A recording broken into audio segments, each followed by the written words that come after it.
नमस्कार। जैसे जैसे नीट रिज़ल्ट की डेट निकट आ रही है, आई एम श्योर कि आप सबकी एक्साइटमेंट या मैं शुड आई से कि दिल की धड़कनें बढ़ रही हैं। तो कुछ बातों का ध्यान रखिएगा, स्पेशली अगर आप खुद से काउंसलिंग कर रहे हैं अपने बच्चे की या प्रोसेस और आपने किसी प्रोफेशनल काउंसलर को हायर नहीं किया, knowledgeable professional counsellor, let me put it this वे।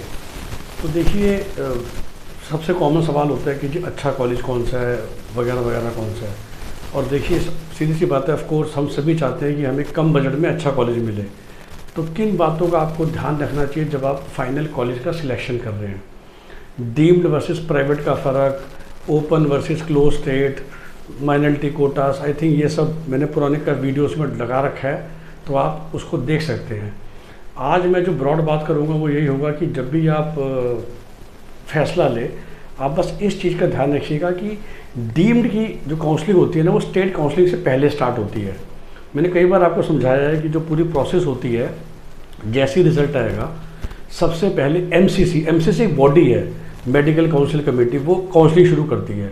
उस एमसीसी के अंडर सारे केंद्र सरकार की सेंट्रल यूनिवर्सिटीज़ की काउंसलिंग है, end to end, AIIMS, JIPMER, BHU, AMU, plus वो सरकारी कॉलेज का ऑल इंडिया कोटा करती है, प्लस वो दिल्ली के 5 कॉलेजेस का फुल करती है, क्योंकि वो पहले से चलती आ रही है, एलएचएमसी, एमएमसी, यूसीएमएस, वर्धमान महावीर और राम मनोहर लोहिया। इनकी 100% सीटों का करती है, जबकि इन 5 कॉलेज में 85% सीटें दिल्ली के लिए रिजर्व्ड है। तो एक तरह से दिल्ली स्टेट की काउंसलिंग भी एमसीसी कर रही है, लेकिन बाकी तो 3 कॉलेज बचते हैं, उनकी काउंसलिंग इंद्रप्रस्थ यूनिवर्सिटी करती है, जो कि अम्बेडकर, हिंदूराव और एसीएमएस। बट इसके अलावा हर स्टेट अपने अपने सरकारी कॉलेज ही करता है 85%, और प्राइवेट कॉलेज ही करता है सारी सीटों की। फिर डिपेंड करता है कि क्लोज स्टेट है कि ओपन स्टेट है। तो अब ना, सबसे जैसे ही रिजल्ट आएगा सबसे पहले एमसीसी स्टार्ट करता है, और बाकी जितने भी स्टेट्स हैं वो शुरू करते हैं 10 से 12 दिन बाद। मोटा मोटी मैं आपको बताऊँ तो जब राउंड 1 डीम्ड का ख़त्म हो जाता है, हम प्राइवेट की बात करें या सरकारी में, तो राउंड 1 शुरू होता है स्टेट का। अब लोग गलती क्या करते हैं कि फट से ना राउंड 1 में सीट ले लेते हैं कि हम बहुत एंशियस हैं, हमें घबराहट है कि पता नहीं बाद में सीट मिले ना मिले। और डीम्ड यूनिवर्सिटीज़ सिर्फ एक हमदर्द को छोड़ दीजिए, सिम्बोसिस को छोड़ दीजिए, तो बहुत महंगी है। मतलब फीसिस आर कम से कम 15 lakh per year and above है, राइट। शायद ये पूरी इंडिया में 2 ही हैं, वो भी लास्ट ईयर की स्ट्रक्चर था, इस बार तो वो भी बढ़ने वाली है, कि जिनकी फ़ीस कम है, लेकिन बाकी सब तो 18 लाख 20 लाख की फ़ीस है। और उससे बहुत अच्छे या सेम लेवल के कॉलेज आपको 12 लाख 13 लाख पर ईयर में मिल सकते हैं, अगर आप स्टेट काउंसलिंग का वेट करें।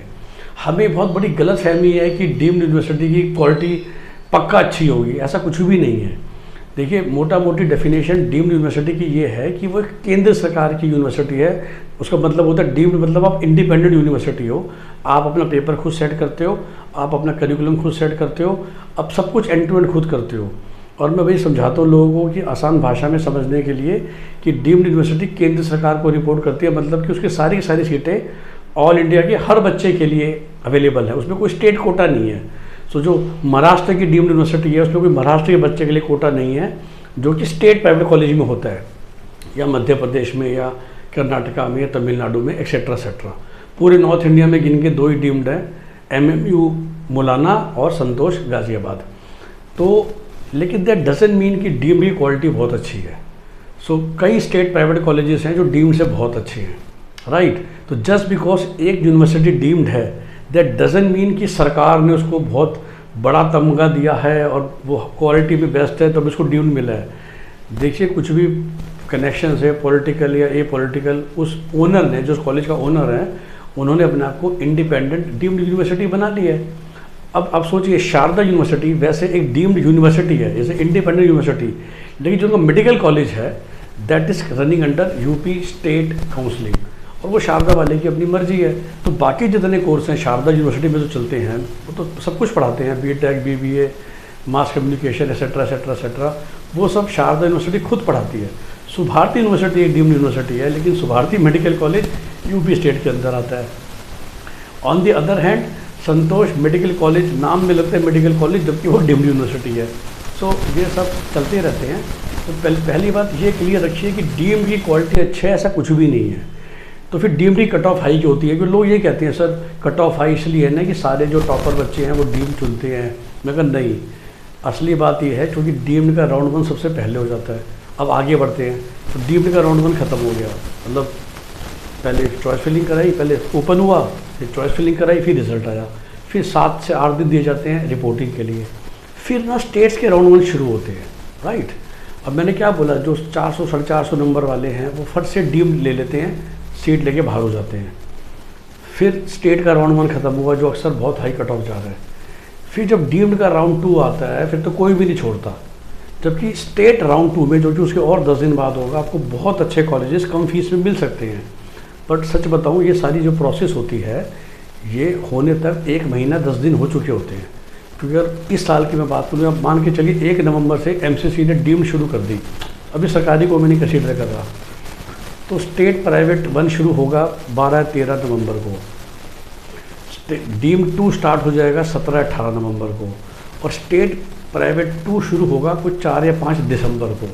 अब 1 नवंबर से 6-7 दिसंबर आ चुका है, सब लोगों की सांसें धड़कनें बढ़ रही हैं। आपके काफ़ी फ्रेंड्स हैं जिन्होंने डीम्ड में एडमिशन ले लिया महंगी फ़ीस पे। तो एज ए पेरेंट आपको क्या लगता है, एक ही बच्चा है, आजकल के ज़माने में 2 ही बच्चे हैं जी, इसी मैं सुनता हूँ मैं डायलॉग ना, इसी के लिए सब कुछ है जी, कोई बात नहीं। मतलब मेरे कुछ जानकार क्लाइंट थे जिन्होंने मुझसे काम नहीं कराया, मैंने कोई बात नहीं, लेकिन मुझे बड़ा दुख हुआ कि 450 नंबर थे और एक एवरेज सी डीम्ड यूनिवर्सिटी ले ली 20 लाख की सिर्फ इस हड़बड़ी में।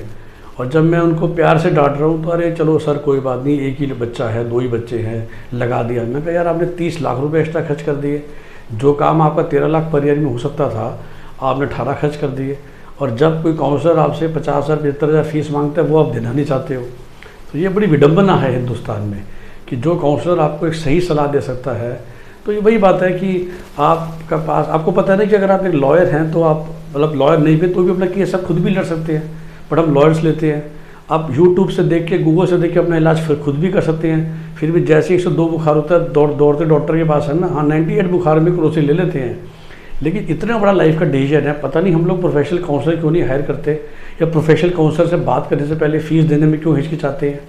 एनीवे, फिर से वापस आता हूँ, तो स्टेट राउंड 2 हो गया 6-7 दिसंबर को, उसके बाद डीम्ड मॉपअप शुरू हो जाएगा 10 दिसंबर को, और स्टेट राउंड 3 जो कि मॉपअप होगा, जो कि बहुत सीटें मिलेंगी कम कट ऑफ में, वो आते आते हो जाता है 23-24 दिसंबर। लोग घबरा रहे हैं, पैनिक हो चुके हैं, और उस चक्कर में हम डीम्ड में एडमिशन ले लेते हैं पहले। क्योंकि हम डीम्ड में एडमिशन ले लेते हैं पहले, तो आपको डीम्ड की कट ऑफ ऊपर मिलेंगी, आपको दिखेगा कि 450 नंबर कट ऑफ गया। तो लोग एक परसेप्शन बना लेते हैं कि जिसका कट ऑफ ज़्यादा उसकी क्वालिटी अच्छी।